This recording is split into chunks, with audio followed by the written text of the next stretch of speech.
Hello, Amos, Tarfa here with Lifestem Academy. Just want to go over some of the curriculum recommendations for the fall in continuing the series that we've started with families at our hybrid school, as well as we've had 5-day students this year, but the hybrid program is our focus. We want to focus on hybrid 2-day-a-week programs to help families get that support in English, math, history, science, or social studies and science. And then on the off days, the students have homework that we give them, things they can work on. For some families, we are the main dish, so to speak, like our homework is the main thing they do at home. For other families, homeschool families, we are the enrichment, or especially in the K3 space, we're the enrichment for that group especially. So let me start with the K3 group quickly, and then I'll come back. I personally am not a fan of grade-based education systems. I believe that students should be taught based on ability, not based on age or grade level, because you could have a 9th grader, for example, who needs to work on pre-algebra, or you could have a 4th grader who's ready for calculus. Both things can happen, and so then the question becomes, if somebody's in 4th grade and we force them into pre-algebra when they're already ready for algebra or algebra 2, then I think we're wasting their time. And part of our goal at our school is redeeming the time. We want to have an efficient education model. So we're moving away from the grade-based traditional system more to where do you fit in your skill set for math, where do you fit for English, especially for those two, and then for science as well.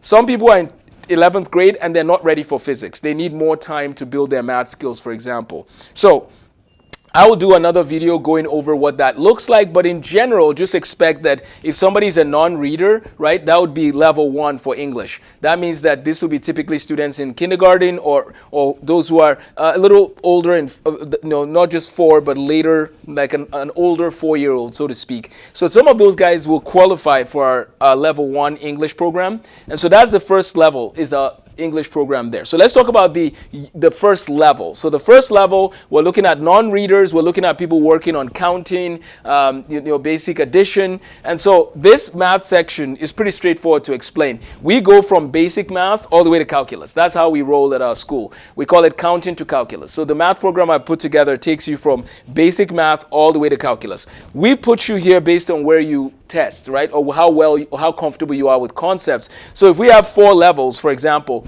some students here will be working on addition, subtraction, multiplication, division. Students here might be working more on fractions, decimals, percents, ratios. Students here might be working on algebra 1, algebra 2. But we basically will put you into the specific group that you'll be comfortable with and grow from.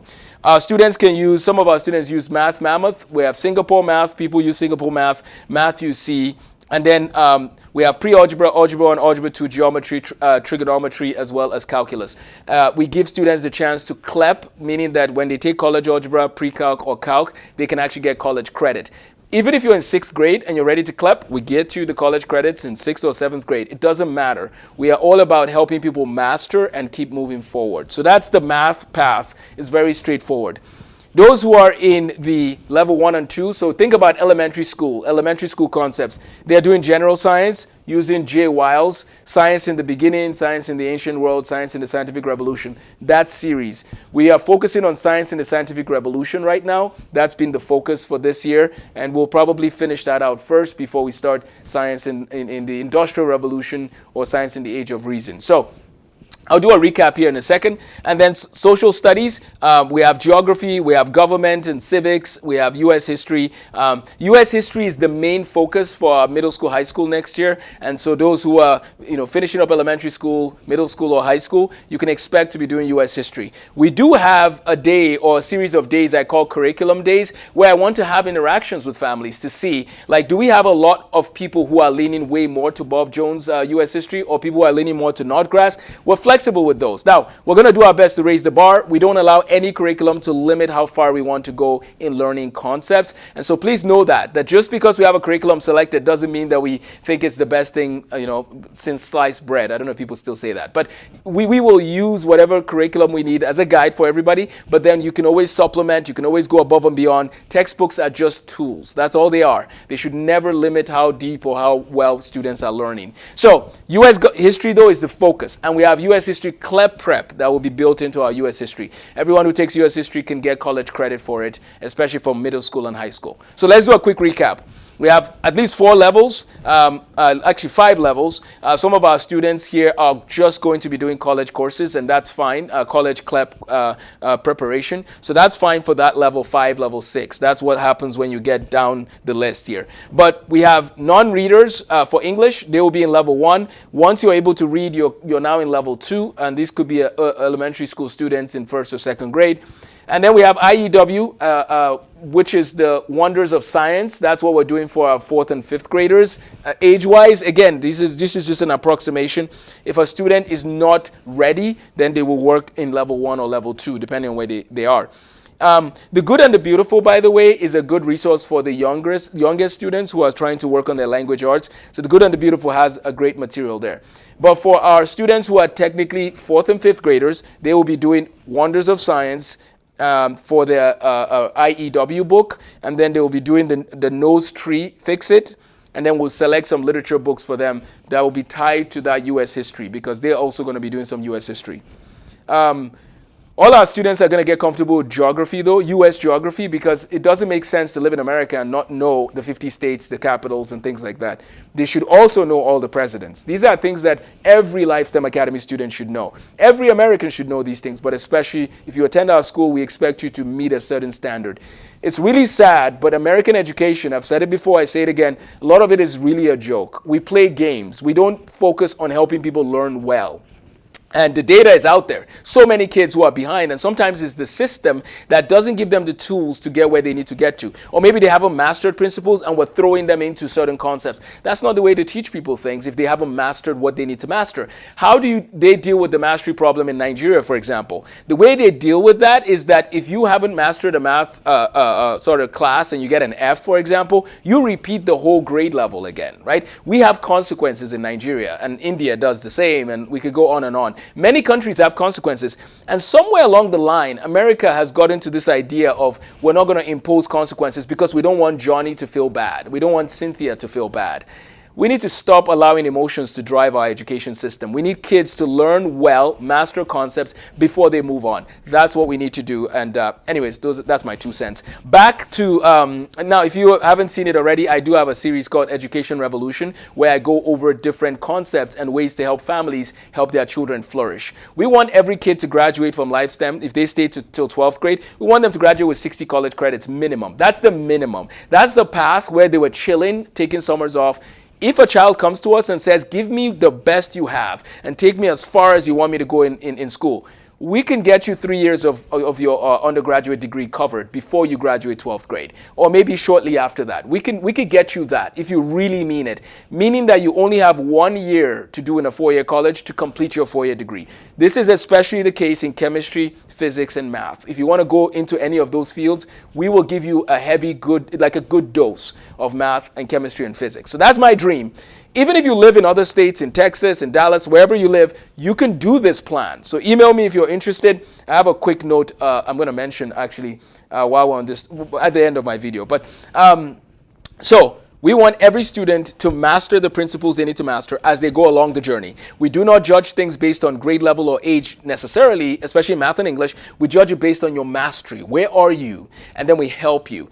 By the way, this summer I have materials students can use to prepare for the fall so that they come fresh and ready to go. We don't want students coming and forgetting their times table, forgetting this, forgetting that. We need students to be keeping up with practice, right? If basketball players don't get the whole summer off, why do math students get the whole summer off? It makes zero sense, right? I've tried to process American education, and I think I've come down to the fact that it just makes no sense. So if you want to flourish in life and you want your children to flourish in life, don't follow the American education system. Actually have a plan for your life, for your child's life. You will finish all the credits for high school. Don't worry about that. That will be done. The more important question is to ask your child, what's your vision for life? How can I help you have a vision for life? We have students who wanted to, for example, shadow in a certain field, and we were able to call a center that is going to explore how they can help that child shadow in a medical field. We need to be doing more of that. Our 6 to 12 graders, they need to be doing job shadowing. They need to be journaling about what they're doing. And once they know what they want to do with their lives, once they realize, I want to become I want to become a computer scientist. I had an 8th grader today ask me, should I be working on coding? And I told them, if you want to be a computer scientist, yes, definitely. So part of his work on Fridays is going to just have to be some computer programming. Get him learning some Python and HTML. That's what we need to be doing with every student in America. That is just the way forward. There is no reason to keep them busy with busy work and not having vision for life. Everyone should have vision for life, and that's really why we exist. Yes, we help you with the English, math, history, and science, but what we want more than that is to help you have direction for life, get you a mentor, get you coaching, get you training, so that you are ahead of the game. Let's say you want to be a doctor. You should really be learning anatomy and digesting more of it, no matter how old you are, wherever you're at. If your parents have good books for you to use, learn some basic anatomy. You're in 7th grade, why don't you learn about the nervous system and learn it well? So these are things that we want to encourage every student to explore. Okay, so that's the English track. It leads to IEW, Fix-It Grammar, and then the literature books from the Nordgrass books is also partly integrated. So in U.S. history, for example, they will read Frederick Douglass. They will read Booker T. Washington. Booker T. Washington is one of my favorite people in the world, by the way. But anyways, let's stay on task. Math, we have the tools, and we thank God we have the tools. We can help every child, no matter who you are, no matter where you're from. We find where you are, and we try to build from there. Science, we have general science with J. Wiles, Biriam Builders, publishing, and that's going to guide each student. For our high schoolers and middle school high schoolers, for middle schoolers, they're doing general science. We want to spark that interest, that love for learning, that understanding of the history of science, and so they'll be doing more of things like science in the Industrial Revolution or science in the scientific revolution. So that's where our middle schoolers are going to hang out. But those who are ready for high school, they're going to be doing physical science, chemistry, and physics. Physical science, chemistry, and physics. Those are the 3 options for students. I'll tell you a crazy idea. You don't have to try it, but I'll tell you a crazy idea. Do you know you can do physical science, chemistry, and physics at the same time? And do you know that it's actually not a lot of work? Because the first half of the physical science book is actually chemistry. So when you read about the periodic table in your chemistry book, you read it in your physical science book, you're doing the same thing, you're just getting a quick review. Guess what? You're doing both at the same time. When you get to the second half of your physical science book, you could do physics. That's what we did in Nigeria. We did chemistry, physics, and biology at the same time, every single year. So there's nothing wrong with doing multiple sciences. I'm not saying it's easy, but I'm just giving you an idea. So again, if you're watching this from Dallas or Houston or Michigan or wherever, you can follow this plan that I'm giving you. This is the best way to basically bypass the low bar of education in America, is by trying to do multiple sciences when you can. I will say this to those who are in public school, because maybe you're watching this in public school. If you're in public school system, and especially to those who have, I think of Nigerians, for example, in America, I really want you to know, just a quick commercial break here. This was what I was going to talk about at the end. I really want people to know, especially Nigerians in America, that the American K-12 system is quite low of a bar to be following. So if you've seen what you've seen in other countries where we're literally covering about 40, 50 credits, 35 to 40 credits, that's what we're getting. And then here in America, people are doing half of that. I think you should explore really homeschooling your kids or finding a private school that will raise the bar. But it's just... Again, there's good teachers in public schools, and thank you for what you do, good teachers in public schools. But our system in America is so broken, we need to throw it away and literally help every child flourish by raising the bar. Look at, well, I don't want to use Japan for this example because some of their schoolwork is a little over the top. But look at India, look at Nigeria, look at France, look at Canada. Some of their education system is much better. But here's the thing, it's not even about raising the bar. This is the other major thing I wanted to say. If the education system that you're in does not acknowledge the one who created the heavens and the earth, then I really think there's a problem there, because no matter what principles we're teaching in biology, we're always going to have to basically say that this was from time and chance. It didn't come from a creator. So I really want to encourage families to think about it. What are you allowing your children to believe about how they came to be and about the universe and about their lives? Their lives have purpose and meaning because they were created in the image of God. And we need our teachers to understand that. Now, people might say in public schools in America, oh, separation in church and state and this, that, and the other. So you tell me that we talk about the circulatory system or the nervous system and its complexities, and we ignore the fact that it was designed or created. I think that's a problem. I think that there's an element of removing the glory of God from the question and the equation. And that's not a good thing, because you are denying the one who gave the ability for that system to be created. So I want to encourage families, especially Nigerians in America, really look at what your children are learning in public school. I've worked with kids from public school and so on and so forth, and I can tell you that even if you have to pay tuition to go to school somewhere else, it is worth it if they are willing to teach the truth. There is no reason you should take free at the expense of your child's mental focus, and at the expense of your child learning that God is the creator of the heavens and the earth. If the schools are not allowed to teach that, I just think you need to be very careful and pay the price somewhere else. It's not worth it. Sometimes free is actually dangerous. Someone once said, the free cheese is a mouse trap. The free cheese is like a mouse trap, basically. And the idea is, oh yeah, this public education is free here, but what are you missing out by going to it, right? That's what you really need to ask. And some people say, well, we supplement at home. Okay, well, make sure you do a lot of that, because honestly, what I see in the college years sometimes is people can't think critically because they've been taught that this is the only way they can think about things. Now, Christians should learn about the theory of evolution. Christians should learn what other people believe. Don't get me wrong, but fundamentally, we have to answer the question, where did you and I come from? What is the meaning of life? Where did the universe come from? And many public schools will never allow the question of a theistic framework. And that's just not true. That's not right. And I think that we need to start challenging our schools in a healthy way. And teachers who are speaking the truth, well done. And teachers who are compromising, I really think you need to rethink what's happening and see how you can share the truth wherever you find yourself.